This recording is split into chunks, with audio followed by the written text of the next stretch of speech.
Magandang hapon sa inyong lahat. Ito po si Herbert Curia, author-promoter ng Human Rights Promotion.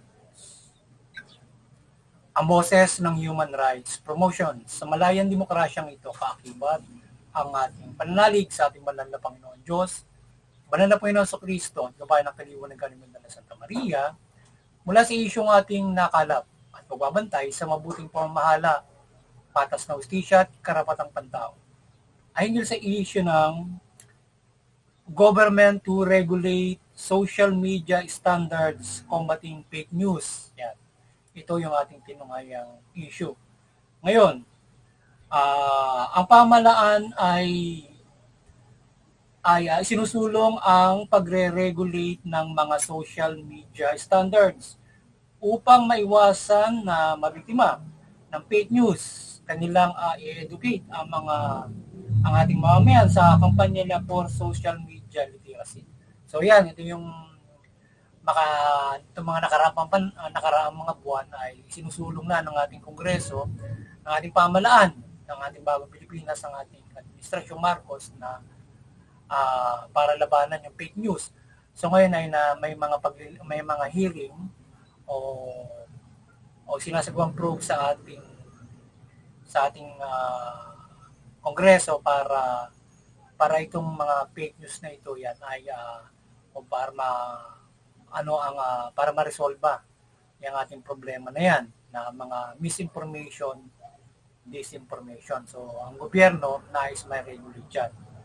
So ang hinain ng ating PCO, yung Philippine Communication Office o pamahalaan sa mga social media platform like yung Meta, yung Facebook, ay hindi nila pinapabura ng request ng government natin na tanggalin ng mga fake news or misinformation or disinformation content. So parang binabaliwala ng Facebook or ng Meta yung request ng government. Ang dahilan nila ay ito ay may karapatan na sa boses yung mga mamamayan. So at meron silang sariling standards na sinusunod pang international para sa mga magme-member ng Facebook or iba't ibang platform para yun ang panuntunan nila kung anong gagawin nila sa mga umaabuso, may mga hindi mabuting hangarin sa paggamit ng kanilang platform o pag-join doon sa community na yon. So ngayon ay yung pamahalaan ay yan kanilang hinaing. So ngayon nagkakaroon ng hearing doon para gusto nila kausapin siguro yung ating yung mga kagaya ng Facebook, etc.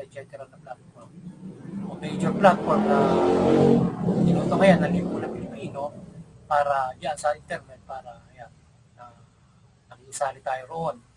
So ngayon ay may mga iba't ibang mga suliran kagaya nga ng fake news or disinformation sa internet. So ngayon ay ang DSCT naman ay pinalalawig nila na yung 1326 hotline na to combat scams and fake news. So ang hotline nito ay tatanggap ng mga reklamo ng mga nabibiktima ng fake news or scams or i-report dito ang mga nasabing scams and fake news at a-action nila ang mga bawat tawag na ilalapit sa kanila. At sila na rin mismo yung kakausap sa mga nagrereklamo biktima hinggil sa status ng mga reklamo nila hindi dito sa mga scam or fake news o kasi nabibiktima nito. So yun. So yung ating pamahalaan naman ay mayroong other sinasagawa para malabanan yung mga fake news kaya ng 1326 satellite. So kung nabiktima tayo ng ganyan, tawag tayo roon para aksyonan nila. Yan mga yan. At the same time, syempre yung ating government ay mayroong kampanya na literacy sa social media hinggil doon sa mga iba't ibang mga contents na naglalabasan. So yun. At yun gusto nilang matanggal sa ating doon sa mga platform na yan yung mga sinasabing disinformation at in-action din nila na syempre mahanap yung mga tao na yan, yung mga contents creator o vlogger, kagaya nung paglilitis noon sa Kongreso, yung probe na yan, na yung para sa fake news na yan. So may mga vlogger silang inimbitahan doon para para pag-usapan yung hinggil dyan at yung mga kung paano makapag-regulate tungkol doon sa mga content creator, mga vloggers na yan. So ngayon, ang human rights promotions ay mariing sumusuporta sa mabuting pamamahala, patas na hustisya at karapatang pantao. Asisyong ito na sinusulong ng ating pamahalaan na mag-regulate ng social media standards upang ma-prevent ang fake news at scams, etc. etc. Ay ang ating side dito ay kung tungkol lamang sa standards ay kanilang kausaping mabuti na idagdag sa kanilang community standards itong para sa mga Pilipinong nais na standard to prevent fake news and scam. Di ba tayo ay kung yung sa atin na gusto natin na ganyan. So siguro yung ating gobyerno kagaya ng ginagawa nilang sa ngayon sa Kongreso. Kausapin nila yung mismo Meta o yung Facebook, iba't ibang mga platform hinggil doon sa panuntunan ng Pilipinas at kung paano yung mga ganyang bagay ay mapag-uusapan nila kung mayroong fake news.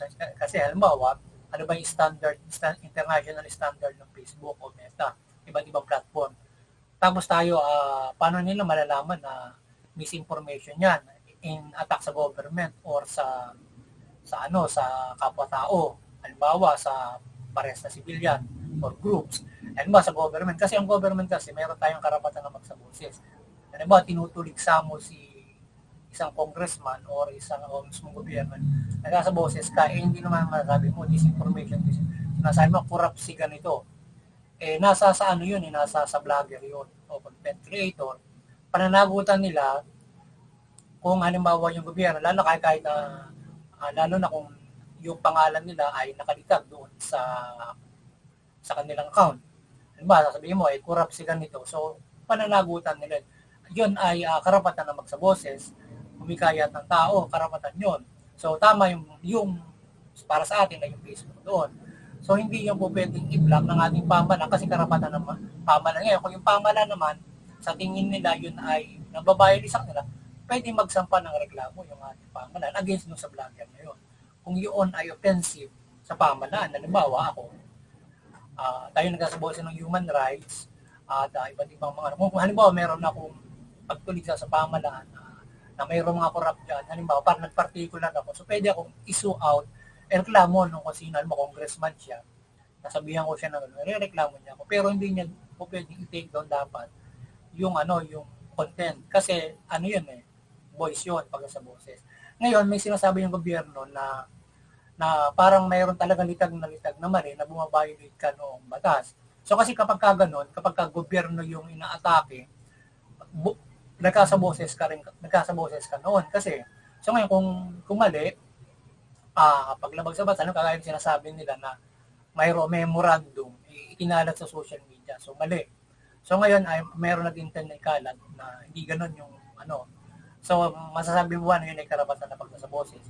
So ngayon ay siguro ano yung layunin ng content creator, siguro habulin nila yung content creator maaari, or kung mga ganun mga bagay ay pag-uusapan nila na mabuti noong Facebook kung ano yung halimbawa pagtulig sa pamahalaan na maaaring mo rin kasi yung pamahalaan ay ang mga tao ay pwede naman magsabuti sa pamahalaan regarding sa nakikita nila. Kasi kung i-take down nila yung mga voice sa pamahalaan, sinasaraduhan nila yung karapatan ng mamahayag kung mayroon nakikita silang katiwalian or hindi mabuti sa pamahalaan. So, Facebook is right kung mayroong talaga namang hinaing sa pamahalaan na hindi nila i-take out. Yung kasi karapatan mo magsabos yun. Para kakakibat ka, tatanggalan mo ng boses yung mga tao. Aside kung talagang yung sinasabi mo sa pamahalaan ay offensive in nature na talaga namang paglabag sa batas. Ngayon ay, halimbawa, nakapagsasalita yung tao ng nakapagmumura. So ngayon ay syempre, dahil nga sa halimbawa, nag-i-like sa isang politiko na corrupt, gano'n. So, yan ay, ang siguro remedy doon, isusu out sila for cyber libel kung nagmumura sila doon sa mga gano'n. But, in the other hand, yun ay kapag medyo mura, syempre sa Facebook standard, nagbabawal nila yun eh. Halimbawa sa Facebook or YouTube, halimbawa pagka gano'n na offensive. Kasi hindi pinapayagan nila yung gano'ng klase ng mga maaring language. Pero yung voice po pwede na mag-inay nga sa pamana. Kasi kapag tinanggal mo yun, problema kasi nga sinasaraduhan mo na yung karapatan ng mamayan yun. Unless, halimbawa naman doon sa doon sa kapwa mo tao, nagchichismis ka, ay yun, mayroong yung 1326 na pinapalawak, yung reklamo. So ngayon,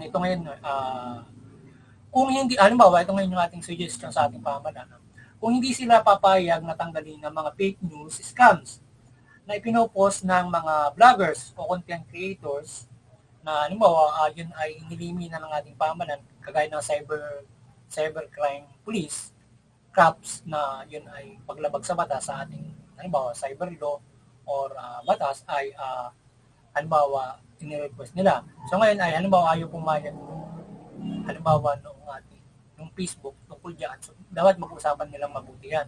Kung ano ba yung pinagbabawal ng Pilipinas, ang Pilipinas lang naman, idadagdag sa standards nila para yung mga ganong klase ng content kapag nag-request sila ay tatanggalin. So mayroon ng deal. Kasi hindi naman basta malalaman ng Facebook yon na ano yun eh, di ba? Na fake news yun or yun ay maling sinasabi sa government or kapwa-tao. So, syempre may standard sila kung paano ka magiging offensive in nature yung sinasabi mo sa kapwa-tao mo o inilalabas mo ng mga content or sa gobyerno, di ba? So, yun. So, dapat may usapang mabuti sila nung Facebook o anumang platform para idagdag nila ito yung pag nagbabawal ng Pilipinas. Sa Pilipinas to, baka pwedeng isama natin yung standard nyo. Sa Pilipinas lang naman. Lalo na para may iwasan namin ma-prevent yung nag-i-scam kasi bawal yun eh. Diba? So ano ba yung bawal sa Pilipinas? So ilalaan nila ngayon. Diba? Yung sa cybercrime law, ito yung bawal sa Pilipinas cybercrime law. Pakidagdag nyo sa para kung gano'n, pati-trace nyo, meron na kayo, pwedeng isama nyo na sa program platform kung may mga gano'n. Automatic hindi na mag-aano sa ano yun, sa platform nila kapag gano'n yung nature ng content. So, yung ang ating pamahalaan ay mag-create ng government account na kakampanya at mag-aakay sa mga social media members na yung mga content na fake news or scam. So, dapat, kagaya ba yung social media literacy, parang ganun, na mag-create siguro ng account yung ating gobyerno para i-combat yung mga, parang i-kontra nila through paglalagay din ng pagkakampanya rin sa social media, no? Ano ba, Facebook, DICT, ilalagay nila, itong mga content na to ay, halimbawa, ito, yan. Halimbawa, mayroong links, ano itong account na yan, ano yung mga content. Ito ay mga fake news. Kung halimbawa, yun ay individual na nagpapakalat ng gano'n. Ngayon, kung halimbawa, binabanatan yung gobyerno, gano'n na kanilang sasabihin. Para kontrahin yung fake news na sinasabi sa gobyerno. Ngayon, kung sa mga kapwa-tao, ay dapat para yun ay pag-ibayuhin din ng ating pamahalaan yung pag-action sa reklamo at paghahanap din ng mga sinasabi na mga nanloloko sa social media na mga halimbawa yung mga human trafficking, yung mga ganon, mga iba't ibang mga ginagawa sa social media na nanloloko ng tao. So, syempre yung ating cyber police, aside from the complaint, hanapin na yung titrace out nila yun para yung account na yun ma-take down at may pakulong nila o makakasuhan yung mga nanloloko na yan. Dapat lang. So ngayon ay syempre yung Facebook, hindi naman nila basta malalaman siguro yun na nanloloko ng hiring yun, di ba? O ng human trafficking, paano ma-detrace yun, syempre. So with the help of our government, pagtulungan sila ron. Ngayon, paano nila patutunayan ngayon na yan ay ganun talaga. Lalo na, halimbawa, ang ina-atake yung gobyerno. Diba? Kaya makikita agad doon kung sinasabi ng isang content creator ay talaga namang sa boses ng mga hinaing at ito ay hindi naman talaga ang atake na as in it is ay violation of law. So ngayon, kung gano'n, halimbawa ayaw payagan na halimbawa yung gobyerno, aside from halimbawa, hinahack na yung gobyerno pala, ay liability no content creator o content niya against the government siguro. So yung walang kinalaman ngayon si Facebook, halimbawa o anumang content, anumang platform, kung meron hinaing sa gobyerno, aside from talagang kitang-kita, litag na ito, parang hinak mo yung gobyerno yun. So, ikaw ay, o pwede siguro yung Facebook makipag-coordinate, take doon yung mga content, tanggalin siguro yung account, kung gano'n talaga. Or else, ay hindi malaya tayo makapagsasaboses sa gobyerno kung ano man yung ating mga hinaing at mga nakikita natin na mali roon, di ba? So, kasi kung pagbabawalan mo yun, simple rin bunganga natin doon. Kaya kibat pa yung Facebook, di ba? Standard sila for the boys. Ayun. So, ngayon ay, in other hand, paigtingin ng DICT. At, PNP, cybercrimes ang paghahanap ng mga scam at fake news, yan, mga manluloko sa internet. At kinilang i-trace ang mga creators na yan. At hulihin at kasuhan at ang mga content creators na rin na yan ang siyang nagtatanggal ng mga fake news content nila. So, yun. So, hanapin nila yung mga gumagawa ng fake news yan, yung gumagawa ng account na yan, i-trace nila. Doon makikita ngayon yung galing ng ating, cybercrime police. Pag tinignan natin ang gusto yan, with the mga expert yan, kung paano mahalimbawa yung account na yun, pati-trace nila kung nasaan yun para mahuli nila yung mga yun. Kung halimbawa kasi mayroong account, hindi naman nilalagay buong pangalan. Ngayon, parang fictitious lang ang nilalagay nila, sasali doon sa Facebook. So, kung fictitious, ngayon, yun ang problema. Halimbawa, paano mahanapin na gumagawa siya ng ganong klase ng mga account, di ba? So, yun. So, ngayon, yan ang ngayon, dapat matrace nila kung saan yun para mahuli nila. So, ngayon, yung gobyerno, nung nakaraan, naging topic na rin natin yan sa pag-regulate na yan, gusto ng government, salain yung lahat ng magiging content creator, vlogger, parang mag-rehistro sila. So, yan ang problema kasi napakarami ng vlogger, content creator, kagaya natin, vlogger tayo ay nagsasaboses ng karapatan ng tao. So, meron tayong Facebook account para dyan. So, ngayon, kagaya nito, tayo ay nagsasaboses, tayo ay nagla-live sa Facebook ng hindi sa karapatan ng tao, pagbabantay sa mabuti mong mahala. So ngayon, kung may mali yung gobyerno, siyempre tayo ay magsasaboses sa kanila ng anuman yung ating mga nakikita na paglabag sa batas, paglabag pang-abuso, or paglabag sa karapatan ng tao, at nagsusulong tayo siyempre ng karapatan ng tao na gawin ng gobyerno. Ngayon din, kung mayroong binabiolate na abuso, siyempre boses tayo, ang action. So ngayon, di ba? So yun. Ngayon, halimbawa, i-re-register mo lahat ng yon. So, yun na medyo masyadong makuha naman. Masyadong mabigat yun. Kasi kung magpapag-register mo, ang lahat ng mga content creator yung gagawa ng contents para magaganyan. Or, halimbawa, lahat na mag-membro ng Facebook, pag-register mo pa sa gobyerno para lang makapag-lathala ka rin sa account mo na ganito. Kasi kahit hindi ka naman talaga yung mismong content creator, as in na yung vlogger ka talaga, o basta member ka ng Facebook, nakikipag-chat ka lang para sa pamilya mo, para sa iyo, ay pwede ka rin naman maglagay ng mga content doon ng mga boses mo sa gobyerno, di ba? So, kahit hindi kayo mismo sinasabi na yung content creator as in na ikaw mismo ay nagsasagawa ng mga content regarding, halimbawa, kagaya natin na human rights, kagaya sa, halimbawa, for foods, travel, mga ganon. Hindi personal content na papasexy ka, patwitam ka, diba? Mga ganon, baliwala yun, diba? So ngayon, sa community standard na naman yun, iba yung halimbawa, nagkasabos ka, halimbawa, iba kasi, halimbawa, ikaw ay ang vlog mo, health, puro health, nakalagay mo, creator ka, health of the health, diba? So ngayon, meron tao na, halimbawa, personal account mo, pwede kang mag-post ng health doon.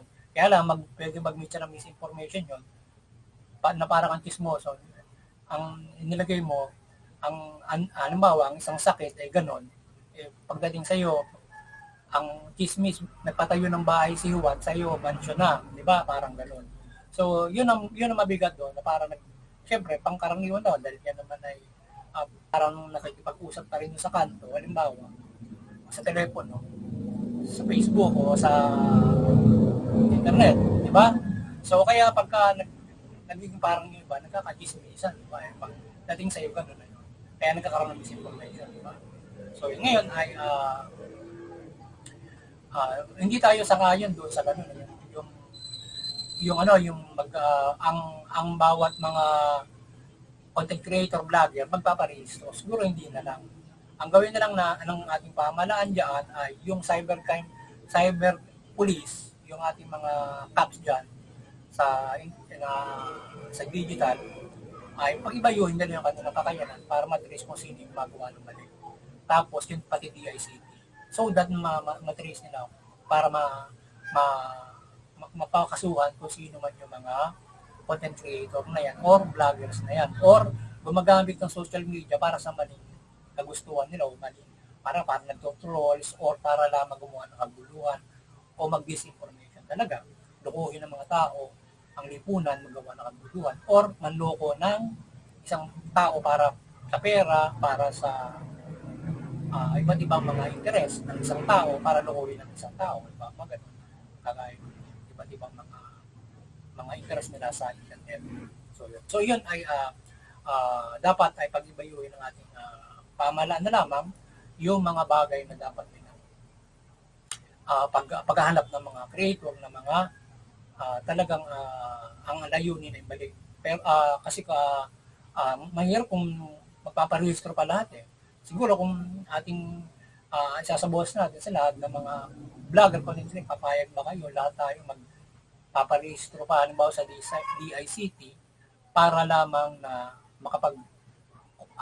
makapag-content ka halimbawa sa health, sa tayo, human rights tayo.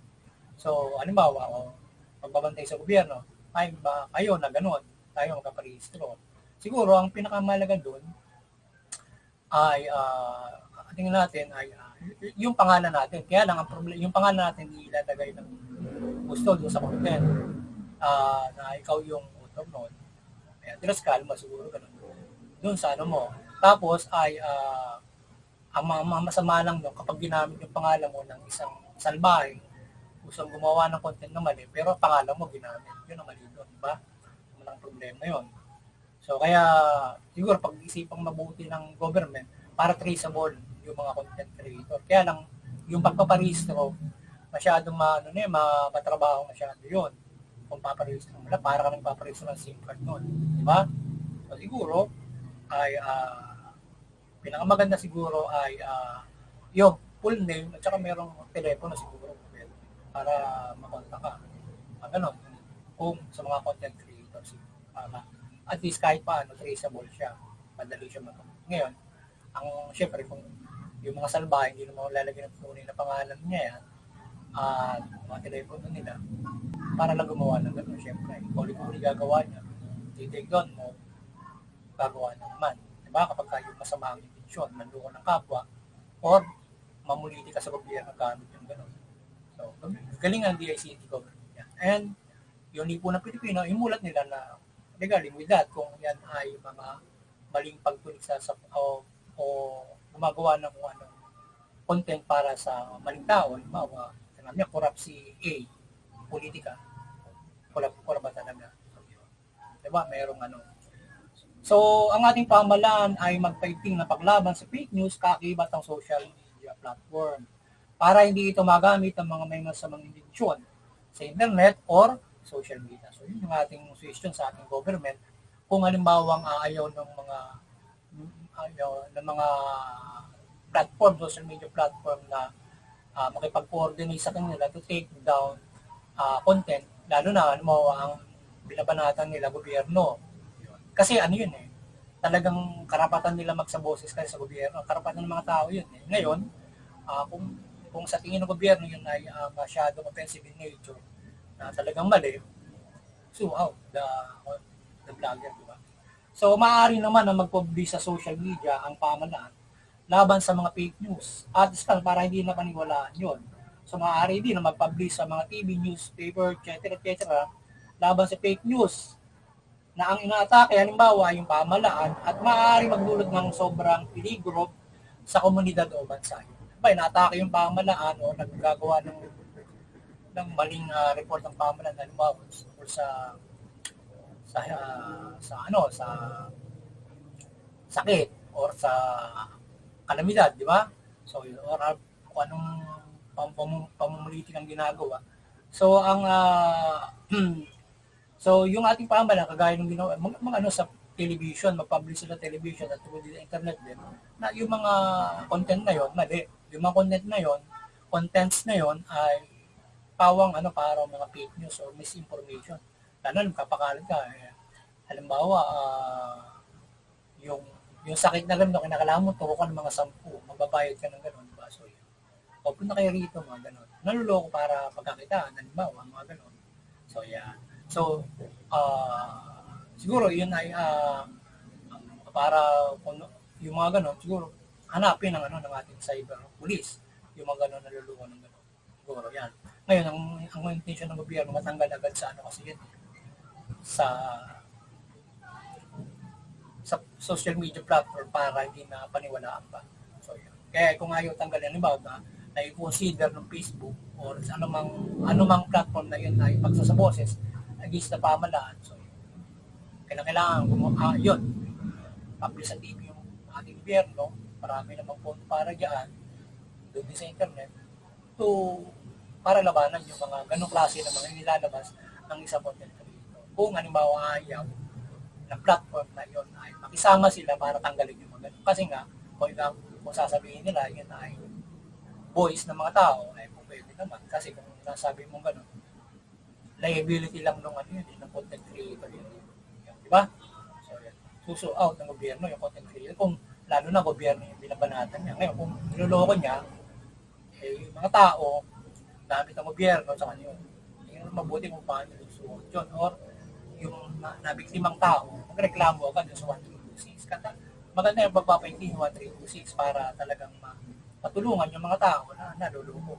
So ngayon, yung prevention, so yun, literacy, and para sa mga tao, para hindi nga sila pagka mag-click ng mga links, mga ganon, etc. So yan. So, yung mga nabibiktima ng fake news at scams, ay magreklamo naman sa DICT 1326 na pinalawig nila ngayon at cybercrimes at NBI, etc. para ma-resolve ang nasabing pang-atake at panloloko sa kanila. Yung mga grupo, individual na private, kung niloloko kayo ng mga panloloko ginagawa sa inyo, so report. So ngayon, kung sinabi cyber libel, cyber whatsoever, lalo na kung yung kagaya ng ibang mga mabibigat na panloloko na ginagawa, human trafficking na yan, or halimbawa panlolokong iba't iba, di ba? Intention, sexual, mga ganon. Yan, problema. I-report kung mayroong mga ganong klase ng mga content, mga contents or mga paggamit ng social media. Yan. So again, naway gabayani ng Banal Santa Maria at maliwanagan ng mga mamamayang Pilipino at maiwasan ng paglabag sa batas. Partikular, itong mga fake news at scams yan. So sana magabay ng Banal Santa Maria ang sambayan ng Pilipino, siyempre buong mundo, maliwanagan at sumunod sa batas. Para sila makasunod sa batas, maiwasan nila yung paggawa ng magaya niyan sa digital age, fake news, panluloko gamit ng digital page. So hindi lang panluloko sa out of online, kundi panloloko online. So maliwanagan sila, maiwasan nila yung mga krimen at pang-abuso, mga paggawa ng kasamaan ng mga ganyan. So maliwanagan sila ng Banal Santa Maria. So muli, maliwanagan ng Banal Santa Maria ang sambayan ng Pilipino at ang mula sa pamahalaan at ang mamamayang Pilipino, yung pamahalaan naman, pamahalaan ng mabuti, matuwid, tugunin yung karapatang pantao, mayroon na patas ng justisya, at iwasan yung pang-abuso, korupsyon, at iwalian. At iwasan yung panunupil ng mga tao. At yung ating pamahalaan, yung ating mamamayan, iwasan yung paglabag sa batas, paglaban sa pamahalaan, bagko suportahan yung mabuting pamahalaan, pagbayaran ng batas ng justisya, karapatang ng tao. Sa gayon, makapamumuhay tayo ng maunlad, mapayapa.